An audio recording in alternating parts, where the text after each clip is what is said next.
All right, now the bonus session. Welcome back to the bonus session, the sales conversation. I have so many statistics. I'm so glad it's working. So what is the problem with selling to corporations? There are long, long cycles. My God, it takes an average of over 3 months and mostly much longer. A quarter of them take 6 months to close. And today's whole sales process takes 22% longer than 5 years ago. And guess what happens? You run out of money. You go bankrupt because of the lack of cash flow, 82%. And why is this happening? It's because for new purchases, 50% of the buyers are 4 or more people. And even for an existing vendor, like 3/4 will involve 3 or less people. And this is what I was telling you yesterday. They are scared to make a mistake. When they ask them, have you ever wanted to buy a new solution but not spoken up about it? Almost half of them said yes. And the reason was because they're so afraid to lose respect, credibility, and even their job. And the fear goes up as the size of the buying team goes up. So why is this a problem? Well, because this is like marketing budgets are going down the drain. They cost companies a minimum of $1 trillion a year in the United States. And the B2B sellers waste on average for one meeting or for all meetings that go nowhere, it's $38,000 that they're, imagine one meeting. And 62% of initial meetings go nowhere. So if you're in this category, you are not alone, you guys. So what to change? Stop getting the wrong people in the room. Stop saying the wrong things to uncover their urgency. And I'm going to say more about all this. So here's the wrong people in the room. There are 2 people who need to be in the room. The first one is the money guy or gal and the decision. So one is the one who actually has the budget, and the other is the person who's actually making the decision to use your services and your products or not. Now, who are the wrong people? Everybody else. So if you're ever in a position to be pitching to someone who has no authority over the budget and no authority over the whether they're going to hire you or not, you're wasting your time. And most of the time, this is why people are not able to close a sale in that meeting, because everyone under them is the wrong people. Now, how do you get the right people in the room? These are the people who are in charge of the money or the decision. Well, you get the meeting, first of all, directly from them, because your marketing places you in their world, okay? And second is, even if you're not directly talking to them, you ask for them to be there. If they're not there, you do not pitch. This is one of the biggest things that I've taught my clients, is that if the people who are decision makers, you know that they won't be in the room, one, you have a different kind of conversation to try to drive up to the second conversation. Or 2, you simply refuse to go to that meeting. You refuse to have a meeting unless they will ask for the decision makers to be there. Okay, so this is the metaphor for our marketing plan, and it is your customer sun, which is the worldview of your target market. So you put your target market in the middle. So from yesterday, if you remember, we talked about picking, if you do B2B, we talked about putting an industry in the middle. Or if it's B2C, business to consumer, we talked about putting a interest group in the middle. So what I want you to do is, let's say it's B2B and you're trying to sell to corporations. So your target market, whatever they do, let's say it's a chief marketing officer. You look at what are the publications, the trade publications, the online publications, the LinkedIn groups, where are they hanging out in terms of media? Where are their ears and eyes? And that's their sun, meaning it's their world. You have to immerse yourself into their world with your marketing. Then you look at, okay, what are the associations and organizations these guys belong to? Then you have to go and speak there. Then you have to belong to the same organizations. You have to volunteer at these organizations. That's how you meet these guys. The next spoke of the sun is meetings, conferences, trade shows, and events. Well, these guys are at these meetings, conferences. Sometimes they're speaking there. Sometimes they're just attending them, networking there. You have to be there. Your content has to be there. Your presence has to be there. Your booth has to be there. whatever it is, this is how you connect to them. When people ask me, Chala, my buyers, I can't find them. Well, this is where they are. This is their world. You have to be in their world. Then you look at, okay, who else do they hire? They obviously, they don't work in a vacuum. They hire all other professionals who already serve this target market. So you work with their other suppliers. So for example, my client that did the restaurants, her target was restaurants. The other professionals they worked with, believe it or not, even though she was a marketing company, she looked at Nella, which was high-end cutlery, and she looked at Orkin, which was a pest control company, even though she's a marketing company, because these were the people who were serving the restaurants. So then you look at your competition. Now you're saying, how can I, do anything with my competition? Well, you can form an alliance with your competition that does kind of the same thing as you, but there's something different about you. So there's a way that you can complement each other and still serve the same target.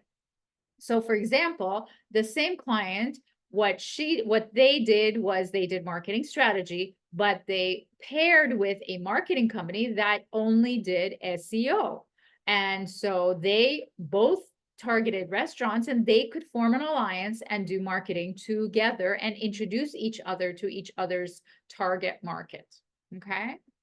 So what if you can't get these high-level decision makers? So remember, who you have in the room is critical to closing the sale. If you don't have the money guy and the decision guy, you just don't even have that meeting. So if you can't get them, have the meeting anyway, but don't talk about the price, because then you're going to be shot down. And don't send in a proposal. This is the number one thing that I change with clients is, please, if you're going to send in a proposal, you have to walk it in.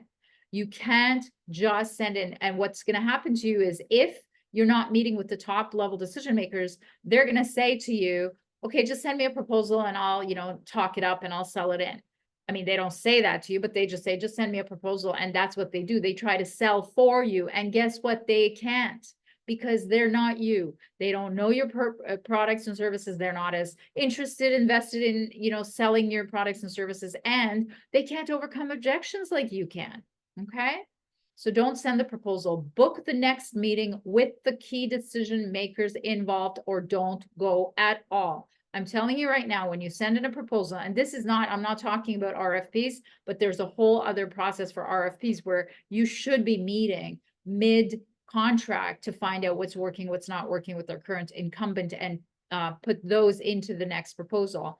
But I'm talking about off RFP proposals, is you book the next meeting with the key decision makers involved. Now, once they're involved, once they're invited and they're coming, a lot of them tend to flake out, because let me tell you where a vendor comes in as priority on their totem pole. The very last.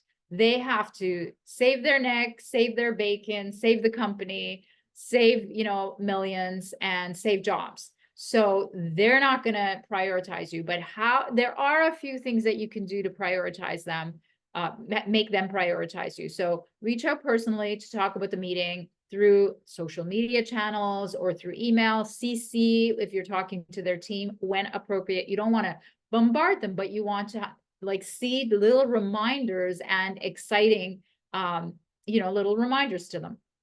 Now, another way is to email relevant news topics in the media to decision makers prior to the meeting, and or anything that's relevant in legislation that's changed, anything that's relevant with their competitors, trends, anything at all. This is just another way to stay top of mind. What you're trying to do is keep them and get them excited for this meeting, because essentially you want to give the message that this is going to be a groundbreaking, problem-solving, one-stop shop, amazing opportunity that they don't want to flake out on. Another thing that we do is offer to take in lunch during the meeting. And we always, try to bring the top decision makers' favorite food. So we ask what kind of food do they like? And then we Uber Eats it, or, we send it if it's going to be a Zoom meeting. And we make sure that there's something for them to look forward to. And then the other thing that you could do, so this is all kind of, we're trying to sweet talk them into staying in that meeting and not flaking out of the meeting. Now, if there's something so important. They're no matter what you do, if you do all of these, they're still going to leave. But at least it makes it a little bit less likely that they're going to flake out on you. As we bring in industry trend data, we say, you know, we're going to bring a lookbook or a prototype or something that's interesting that they in the industry have been wondering about but haven't seen or are looking forward to seeing because you mentioned that you would be bringing that. Okay. Now, the second part of why people can't close meetings with corporate buyers is that they're not uncovering the buyer's urgency. So here's how you do that. This is the magic 5-step selling process that I talked to you guys about. And I would write these because these are not, I mean, these are going to be in the recording and the replay. But you know, you can take notes when you watch the replay and you can stop it and write and stop and write. But these are essentially the basic bones of how to conduct a sales conversation that's going to convert. And it's got a whole bunch of psychological levers built into it. Okay, so number one is you ask them about their vision. You allow them to see the vision. What do they want? And it can't be so grandiose and large. It has to be with respect to what you sell. So if you're selling janitorial services, what do you want with respect to the cleanliness of your facility? Okay, and then they're going to tell you, what is the vision? I want my hospital to be constantly, all the wings constantly open because they are cleaned to the standards, because you know there's a lot of people who don't come in on the cleaning staff with the cleaning companies, and the vision is that they're always, you know, clean, up to standards, up to code, and serve as many people as we can. I'm just giving you an example of one of my clients. Number two is you ask them, okay, what is the obstacle? Now, what is getting in the way? What has gotten in the way of you getting clean, open, up to standard hospital wings? And then you ask them the obstacle. So number three, this is one of the key questions that my clients have added in and have completely seen their results change. What is the cost and the consequence of not getting the vision? So basically what the janitorial company would be asking to this hospital would be, what is the cost of closed wings due to incomplete cleaning services? Okay. Now, I want you to have industry numbers in the back of your pocket so that you can share with them if they have no concept of their costs. Another example is if you're talking to somebody who is way down the level from actual decision makers, and if they're order takers, or if they're, you know, mid-level staff, or if they're admin staff, they're not going to know any of this high-level stuff. So that's why I'm saying, do not ever have this conversation, which is essentially your sales conversation, with somebody who is not the decision maker. They're not going to know. And I'll give you the example of, I had a client who was a event planner, and she kept targeting the admin assistants who would be calling her to help organize, you know, pharmaceutical companies, and that was the target pharmaceutical company, their lunch and learns for, you know, doctors and for other medical staff. And the, you know, admin assistants, God bless them, they had no idea what the vision for the pharmaceutical company was for these meetings. They had no idea what the obstacle was. They had no idea what the cost of the obstacle would be, because they just don't think that way, right? They're just like, get it done, like get the ordering done, get people in the seats, and that's all I care about. They kept coming up with, just get people in the seats. But when we were able to target the higher level decision makers, what we actually found out is that they're losing share of that brand in that market because these meetings are not being attended. So then the obstacle is that, you know, the vision is that they keep gaining share. The obstacle is they can't get people to recognize the value of the events that they're throwing, and the cost is that, you know, whatever that percentage of market share that they're losing is the actual consequence of not getting the vision. But no admin assistant could tell them that, right? So you have to be talking to the higher level decision makers. All right, number 4 is you say, is it okay if I tell you how I can help? Or is it okay if I show you how I've helped the same problem for companies in your industry. So that's when you take them through your, 1 to 5 step process. So you go either 3 to 4 steps, however many, and you take them through. First, we would do this, then we would do this, then you take them through the exact methodology and the exact timeline, and you can throw in some key unique differentiators of your technology while you're describing your process. So take your time to just highlight, because you don't want to give them a prescription so precise that they take step number 4 and they give it to another vendor or their existing vendor, and they're able to, actually perform what you would have done for them. What I want instead is in the number 4, when you're describing your process, I want you to actually go through it at a very top line and just highlight what are some of the deliverables with timelines, and hopefully including your specific, unique methodology, technology, or processes, okay? So this is where they actually get a vision of what it would look like to work with you. All right, so the last question is, after you've done your spiel, you've gone through your process very quickly, not like an hour. This is not an educational process. Number 5, you ask them, okay, is this something you need? Would this help you? And there's only 2 things they can say, yes or no, right? They're going to say, I'm not sure. And then if they say that, or they're going to say, I don't see it. Like, I don't see how this is going to help. So then there's your opportunity to overcome the objection. So you have to overcome the objection and say, where is, the question? Where is the hang up? What are you concerned about? Which portion are you concerned about? So then you isolate it and then you overcome it. So maybe they'll say something like, I'm not sure that you're going to have enough staff to cover the cleaning during holidays. And then you can say, well, we can build in a surplus staff for holidays, because most people call in sick during the holidays, right? So you overcome whatever specific objection they have. And this is way before you even talk about money. This is and you haven't even asked for the sale, you guys, right? I actually, prior to this, I had a masterclass called Never Ask for the Sale. And this is why we don't ask for the sale. We just ask, would this help you? And then they tell us, they say, yes, this would help me. And then we go to the next question, or they say, I'm not really sure, or this is not really for us. And then you can overcome the objection by asking, why do you say that? Okay.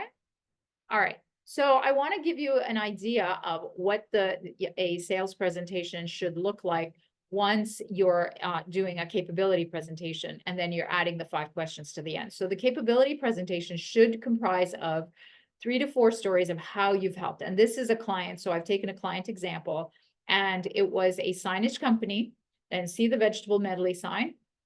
That's what they made. And the casino, and they served casinos. So for example, one of the, and I want to show you the story structure, has to be problem, solution, and results. So the problem was, let's say Harrah's, which is a casino, their buffets were rated the worst part of the casino, 50% lower than all other areas, because they lacked consistency of look and a professional look. And what they did as a signage companies, they replaced their signs with wipeable and all same branded signs with high image photography on them, which is what you see there. And the results were the buffet satisfaction ratings went up by 200%. I want you to put stories like this into your capability presentation before you have the 5-step sales process. I have no idea what's going on.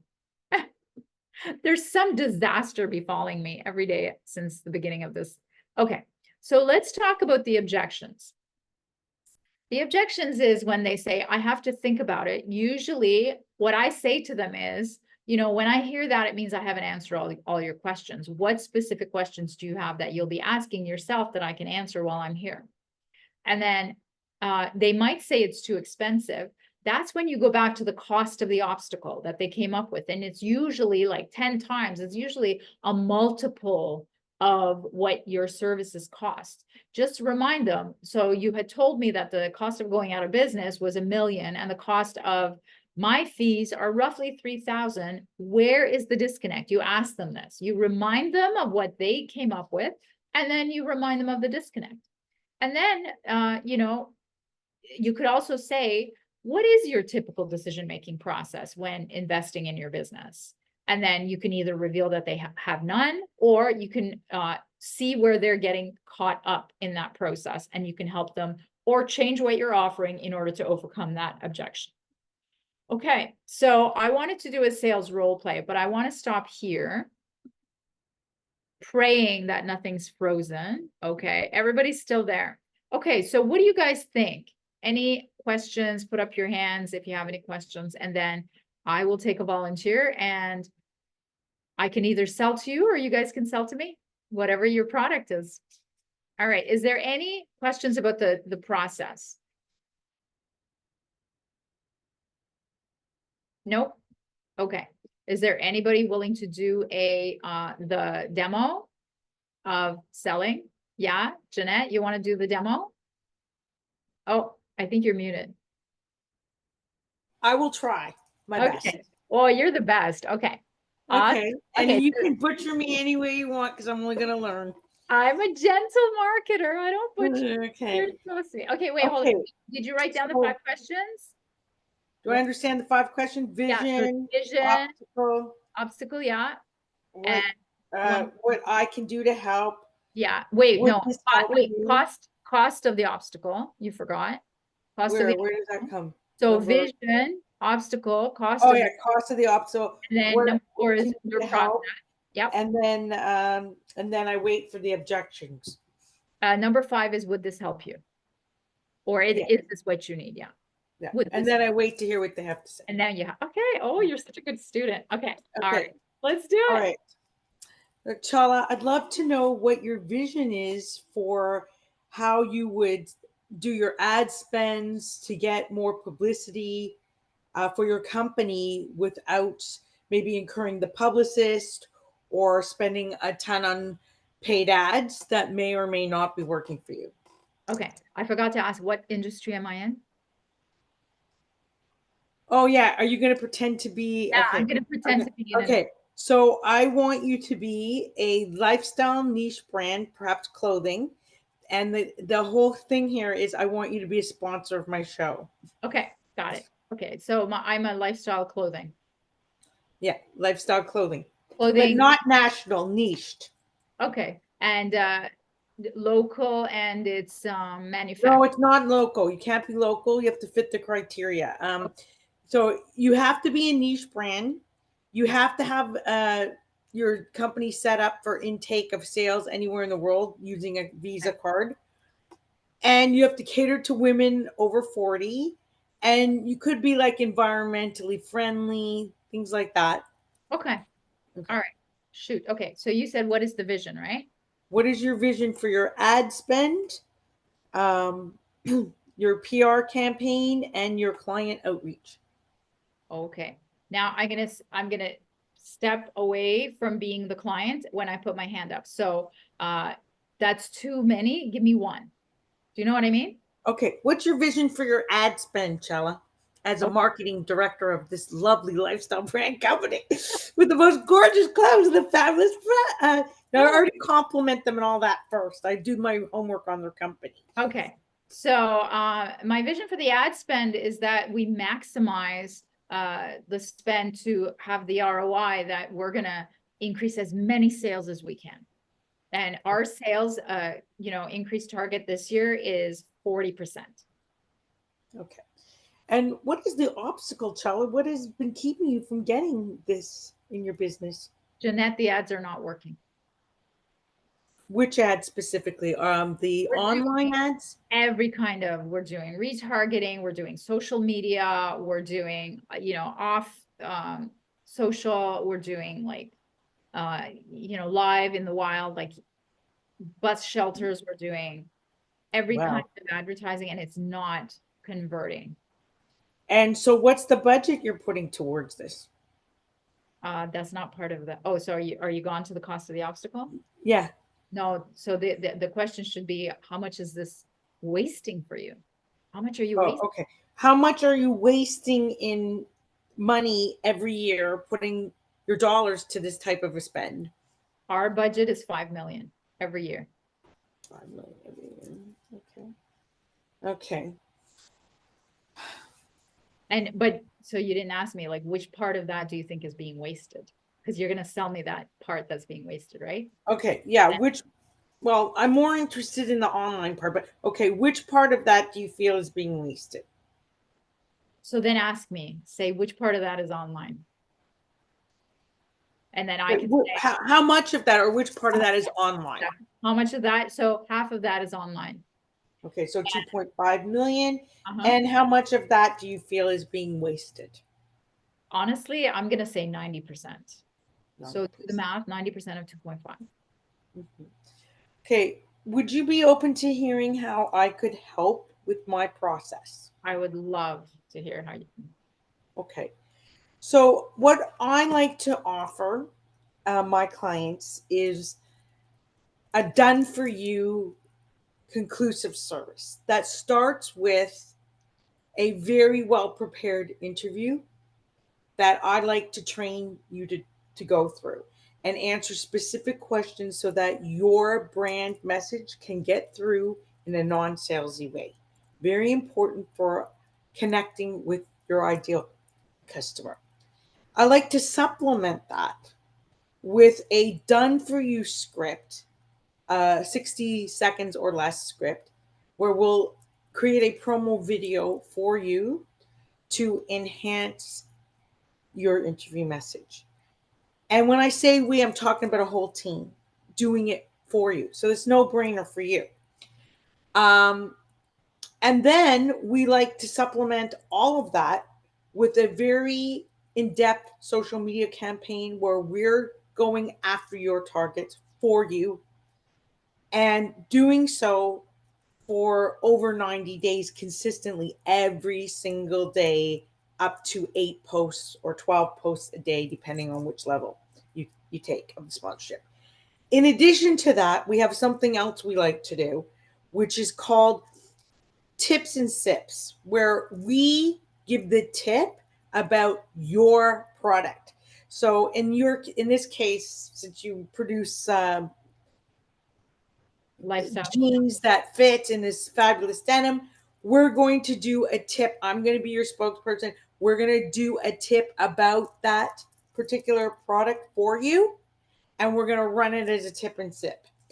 And then we're going to um, do all the social media for you for up to a year if you sign on, and we're going to give you exclusivity as our only lifestyle clothing sponsor. So you block all other clothing companies out. And we're going to do a report for you every month so you can see what the results are that we're promoting you to a 9.2 million audience combined of women over 40. We're going to be able to actually see the results, the engagement, how many views, likes, shares, seen bys, and what their perception of you and your product is.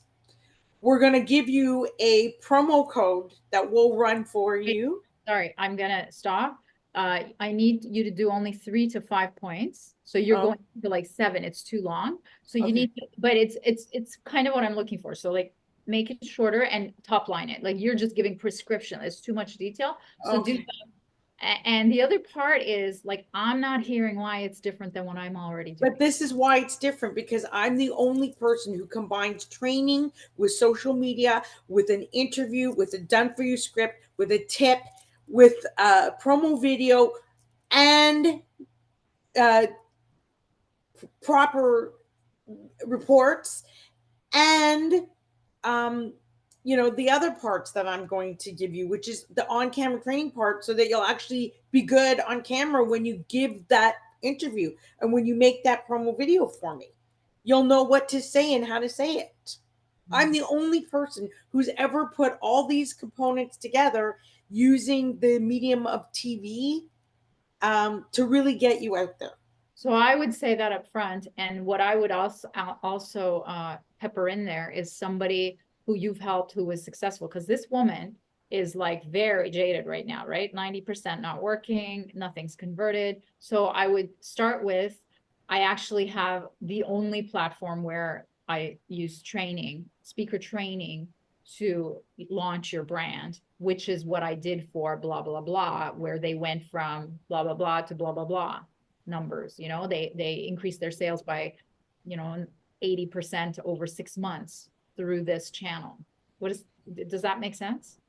Yeah, so it's not just the fact that I have a 9.2 million audience to introduce you to and get new eyeballs on your product.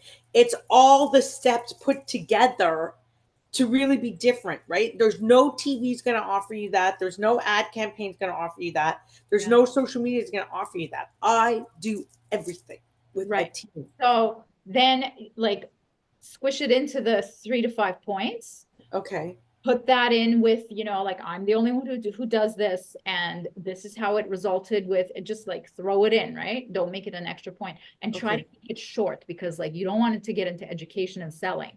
Right Okay. now, you're just giving top line. Okay. So then Okay. get to the So last question is would this help you yeah. reduce 90% of your ad spend that isn't working? It sounds intriguing, and I'm just not sure how it's different from what I've already done with my own agency. And then you can take it and then you can tell her, do you know what I mean? What all the differences are. So does that make sense? Okay, and I would say then that I've helped a similar lifestyle brand, clothing brand to you Yeah. increase Well, their revenues by over yeah, 60%, drive yeah. more traffic to their website, have clients really resonate with them because they're more up close and personal. They understand your brand message. They understand why they need it more. I mean, there's a whole list of things I could say here. Yeah. So again, when you're overcoming objections, I'm a huge fan of asking questions. So I would say something like, when you did when you worked with the other social media agency, did they provide a profile interview on you as a founder? Did they use you as the avatar for the brand? Did they provide adequate exposure for you and create you as the brand? Kind of thing you could ask them, instead of saying, I'm the one that's different, I'm the one that does this. Because it's better to ask than to tell in sales. Okay, so ask all that stuff. Yeah. Okay. So is this making sense for anyone? We have time for one more if somebody Thank wants. you, Chala. Thank you. You were great. Leslie, do you want to go? Yeah. Do you want to try to Me? sell me? Yeah, go for it. You want to sell me something? Oh, um, I Selling. can try. Okay. All right. So you are someone who is the head of an HR department for a medium-sized company, and part of what you have as employees. You have an IT department. You have people who rely on IT to run technical projects. And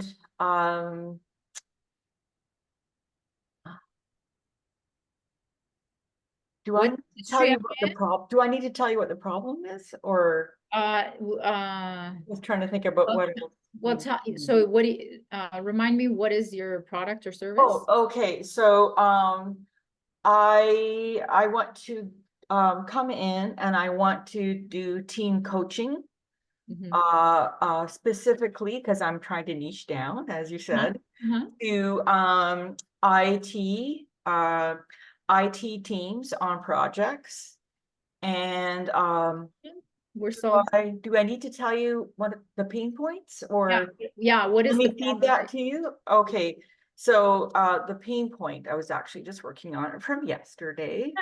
Good. Um, um, should I give you my pitch or just tell you in the high level what the pain point Oh, is? just tell me the pain. Oh, okay. So the pain point is that despite the fact that leaders rely on their teams to make 95% of decisions, a lot of talented IT project teams really hold back on sharing their opinions due to their hesitancy, their underlying fears and limiting beliefs. There's just sort of a holding back of Okay, decision hesitancy, okay. decision hesitancy. And so And which as causes talented, what? as talented as they are, there's Causes project delays? yes,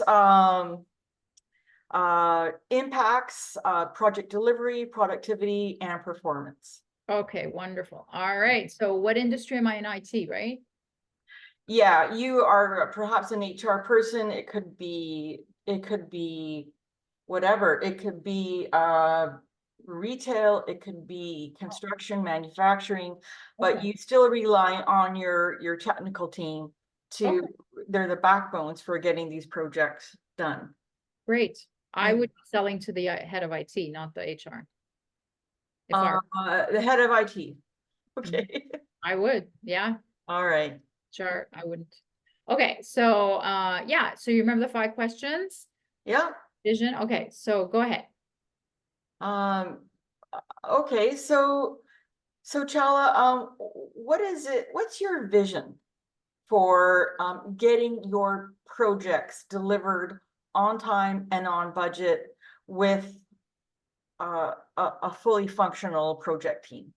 So I would just say, what's your vision What- what's your vision for your projects? Yeah, what's your vision for the projects that you're responsible for? So then I would say, if I could dream, I would want my IT leaders to stop being decision hesitant, to start to step up and stop causing project delays and delivery malfunctions. Okay? Yeah, I really hear you on that. So what's that costing you, Chala? You skipped why is like, what is, Oh, yeah, so the, Yeah. what's the obstacle? oh, what has kept you? What's What kept, has what's, yeah, kept what's, you from Getting there. realizing that vision? exactly. So I believe that we don't have the tools and the knowledge to be able to get them over this decision hesitancy. See how important it is that you ask that second question, you Oh, guys? yeah, I That's was, what you're gonna sell them. Number 2 is what you sell them. yeah. And they're saying it to you. It's beautiful. I love this. Great. Um, Number 3, yeah. So Yeah. Chella, what's that costing you? well, we did a analysis of our project delivery cost last year, cost us $5 million. Yeah, and what we've seen through the research done through PMI Toronto is that it's sad that 65% of all projects suffer some kind of project delay. Yeah. So you're So- not alone. I like it. Leslie, I would bring that out in, Okay. you would have already brought that out in your pitch, but if you didn't, I would, Good. Yes. I would bring that out if the prospect has no idea of the cost. So then have an idea of the average number of projects a company their size would do, and then times it by 65%. Right, and PMI has all of that data. Yeah. I can go So grab that. that's what I want you to do. Like, Yeah, if they've got a really sharp figure for you, yeah, don't throw Mormon numbers at them. sure, yeah. And actually, while we were doing the webinar yesterday, Yeah, I went into PMI and they've got a networking event, so I signed up. perfect. Yeah. Ask all your questions. I'm so proud of you. Okay, what's the next question? Of the- So Chella, I'm curious. Is it okay if I show you how I could help you with this decision hesitancy and this hesitancy for project teams to really collaborate? Oh, that would be wonderful. Okay. So I'm not as in the business as Jeanette is, but I'll tell you. So let me kind of just go back to I have a 1-pager. I mean, just a top line, and we're not. Yeah. Right? Okay. So first we would go. Yeah, so I have so Chella, I actually have a coaching program that utilizes an amazing framework called Tilt 365 that fosters self-awareness and team development. And the main goal of this team coaching program is to help teams develop greater positive influence, both on themselves as a team, as well as team agility, being able to make decisions more quickly, and to really help people thrive and Okay, feel safe. you went right into education. Now, Oh, okay. so give me actual steps. First, we would come in and do a pre-survey to Yeah, determine. we actually, yeah. I'm making it up. Yeah, my approach would be, again, to leverage my coach training. I have a background in project management. Put I- that in. I understand the culture that you're in. I have worked with people who probably are suffering from this hesitancy, but I leverage the Tilt 365 suite of assessments and tools. So the first thing we really do is get a composite of where the team is at. There you go. Understand their team Great. climate. Number two, and keep it shorter. So number Yeah. two is what do you do next? Next, And then it's based on that information, I will create team workshops, one-on-one coaching sessions, and I'll utilize this language that they're learning around where they need to tilt to help them develop the self-awareness, leverage the strengths that they already have. not education. So Okay. stop, Okay. stop at the step, yeah, and then, and next we do monthly check-ins. Yeah, it's Okay. pretty much that, because it's not a one night success story. It's Sure. usually over a period of months, and it also depends on where the team is It's a at. 6-month program. We come back as a last step at the end of 6 months to do Yeah. a retest. And we can do a before and after rating as well to see, how have they progressed. There you go. And the last question is, Get to that. would this help So you? Chala, I've just given you a high level of my program. Would this help you? I think it would. So what would be the next question she asks you guys? How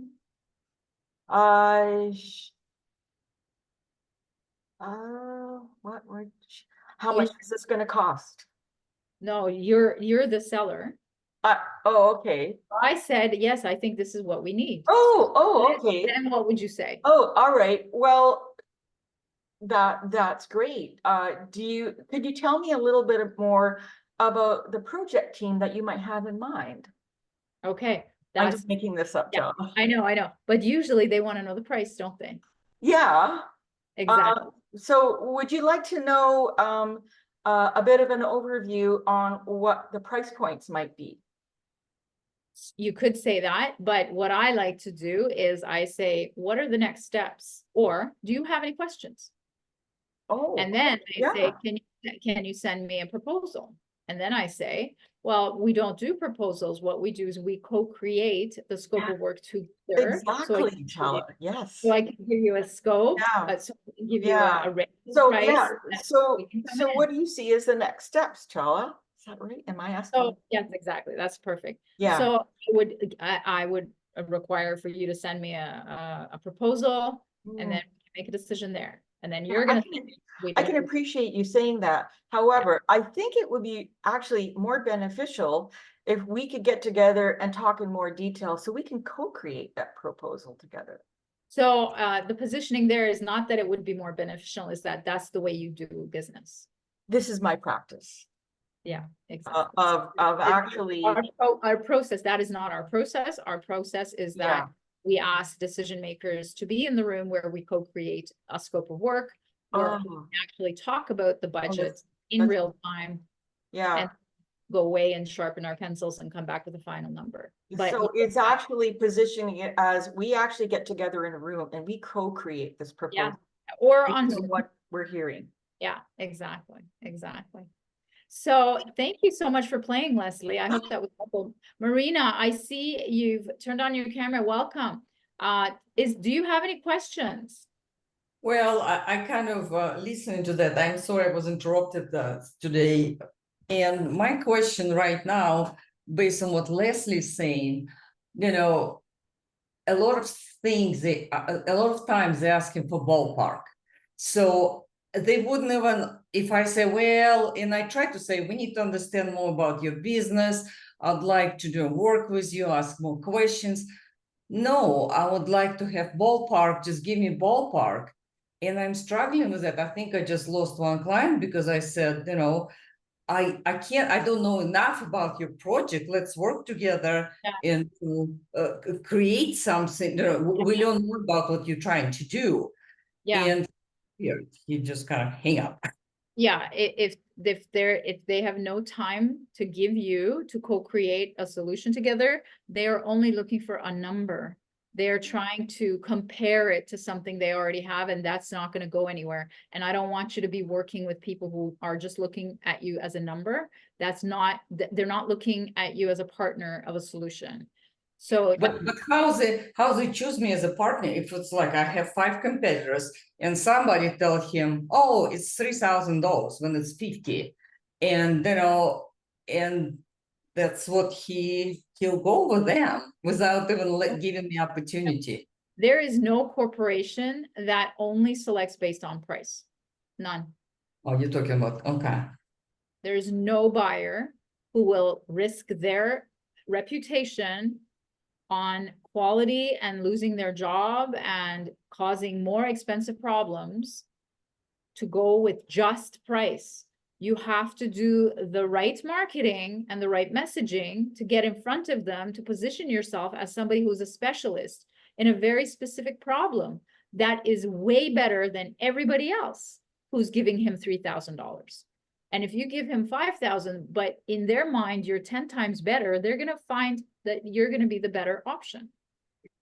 Does that make sense, you guys? I know, because I used to do this. I used to buy corporate services for 18 years. I never went with the cheapest guy because I didn't want to burn myself. Never. I worked for big companies. I didn't work for small companies. I worked for Pepsi. Like that's too dangerous for me. And let me tell you, high value buyers are suspicious of cheap. They don't buy cheap because they're suspicious. They're like, what's wrong with that? Okay. Chella, can I ask a question? So I hear what you're saying, right? But I also hear other people on the phone say to me, well, you know, since the recession, since COVID and this and that, we're not getting the business that we used to. We don't have the money to spend. We want a better deal, right? So, like, let's say they have an advertising budget of $10 million, okay? Let's just say. Mhm. They don't want to spend $10 million. And yet, if they don't use up their advertising budget at 10 million, they don't get 20 million the next year, right? Yeah, so I don't believe those people, Jeanette. So what that tells me is, one, you're not doing the right marketing to get in front of the high quality targets. Two, you're not embodying a quality brand. And I don't know, like, I don't know what you're doing, but if they're saying those things, like, I'm not encountering that at all. Like, if somebody's not willing to pay my prices, I don't work with them. Nobody comes to me and says, the economy is so bad, Chala, I can't pay you whatever $1,000 you want from me. I'm like, okay. Because I've got so many high level clients already working at that level. I know there are people in the same economy who are paying.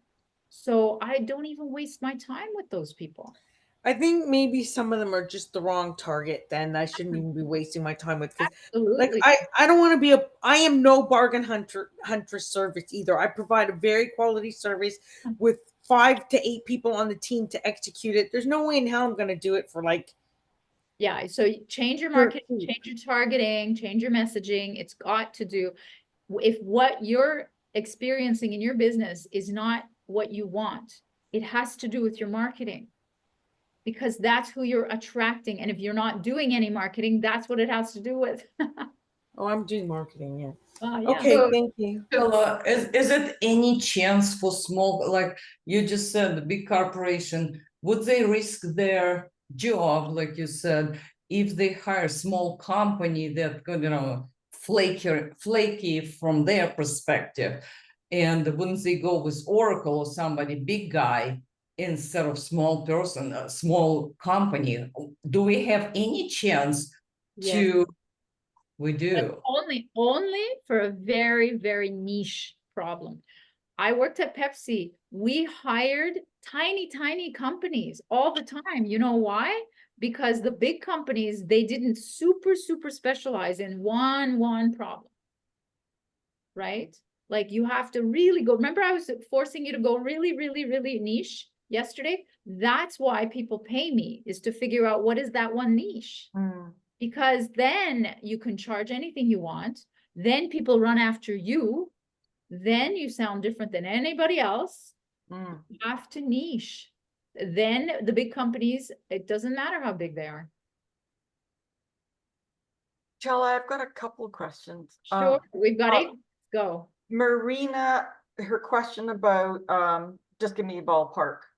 I'm not sure if I just grasped your answer on that. Was that more to say who Marina was in front of, or what was your answer? So if somebody is calling her and saying, this is the project, give me a ballpark, she says, I'm sorry, we don't work that way. Yeah, You would need to have a meeting with your key decision makers where we determine your vision and some of the obstacles and what you've already tried, and where we co-create a scope of work together, where I can then give you a ballpark estimate of a range based on similar past projects. And then I will have to come back, once I get your approval on that range, then I'll have to come back and sharpen my pencil and give you the exact numbers. And if they say that's not how we work, then you say, I'm sorry, I can't help you. Because I can't put a proposal together for imagination. yeah, Like for people I can't talk to, for people who I theoretical. don't know, Yeah. for people who I don't know what, and Yeah. most of the time in a company, they don't even align some of the decision makers. So you have to get them in the same room so that they see the same vision, the same Yeah. obstacles, the same cost, right? Good. And then this, I'm glad this is recorded, because that was great. Mhm. The other question I have is about niching down.